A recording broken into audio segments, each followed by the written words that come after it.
박현입니다. 여러분, 제가 얼마 전에 새출발기금이랑 청년특례채무조정에 대해서 영상 올린 적이 있었는데요. 이 두 가지 정책이 약간 보완된 점이 있다고 해서 오늘 새롭게 영상을 준비했어요. 기존 내용에 보완된 내용까지 지금 시작할게요. 정부에서 코로나로 힘들어진 국민들을 위해 발표했던 정책이었죠. 먼저 새출발기금의 내용부터 살펴보면 규모가 무려 30조 원이에요. 정말 어마어마한 예산이 아닐 수 없는데 새출발기금의 내용을 크게 보면 90일 이상의 대출을 연체한 자영업자나 소상공인들의 대출 원금을 최대 60에서 90%까지 탕감해준다는 거거든요.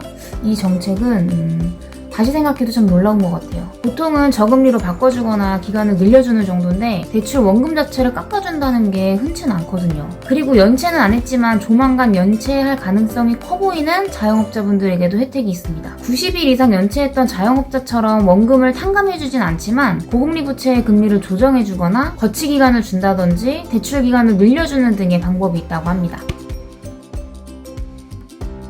다만 담보대출은 제외이고요. 부채에서 재산가액을 뺀 금액, 순부채만 탕감받을 수 있어요. 그러니까 빚보다 재산이 더 많으면 원금 탕감은 받을 수가 없겠죠. 그리고 지원받는 국세청 등과 연계해서 재산이나 소득 심사를 엄격하게 조사하고 주기적으로 재산조사를 통해서 관리한다고 합니다. 조사 중에 은닉재산이 발견되면 채무조정은 바로 무효 처리되는 거예요. 그런데 여러분, 이 혜택을 받으려고 일부러 연체하는 사람도 있지 않을까요? 저는 새출발기금 듣자마자 그런 생각이 들더라고요. 이런 상황을 방지하려고 금융위에서는 2년간 채무조정 이용사실을 등록하고 1년에서 5년 동안 신용평가에 반영한다고 합니다. 또 다른 세부 기준은 공개하지 않는다고 하는데요. 세부 기준이 공개되면 혜택받고 싶은 사람들이 그 기준에 맞춰가지고 막 준비해서 신청할 수도 있잖아요. 그래서 구체적인 기준은 공개하지 않는다고 합니다.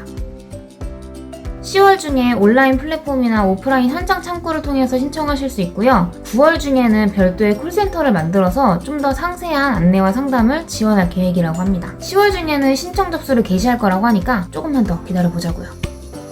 자, 다음은 청년특례 채무조정에 대해서 한번 알아볼 거예요. 이름에서도 알 수 있듯이 이번 제도는 청년들이 대상입니다. 만 34세 이하이면서 신용평점 하위 20% 이하인 청년들만 해당이 되고요. 이 제도는 원금 탕감해주는 제도는 아니고 이자를 감면해주는 제도예요. 감면율이 30에서 50% 정도라고 합니다. 그리고 3년 이내의 원금 상환 유예 기간 중에는 이자율을 3.25%로 1년 동안 적용해준다고 해요. 근데 이 청년특례 채무조정 제도가 좀 논란이 되는 게 기준이 만 34세 이하, 신용평점 하위 20% 이하 이 두 가지만 되면 혜택을 받을 수 있기 때문에 빚내서 투자를 했던 빚투 청년들이 이 제도를 받을 수 있다는 건데요. 제 객관적인 생각에는 너무 불공평하다고 생각해요. 본인들이 투자하고 싶어서 했고 뭐라고 이제 큰돈 받고 싶어가지고 투자해놓고서는 왜 세금으로 그걸 도와줘야 되는지. 여러분들 생각은 어떠신지 댓글로 알려주세요.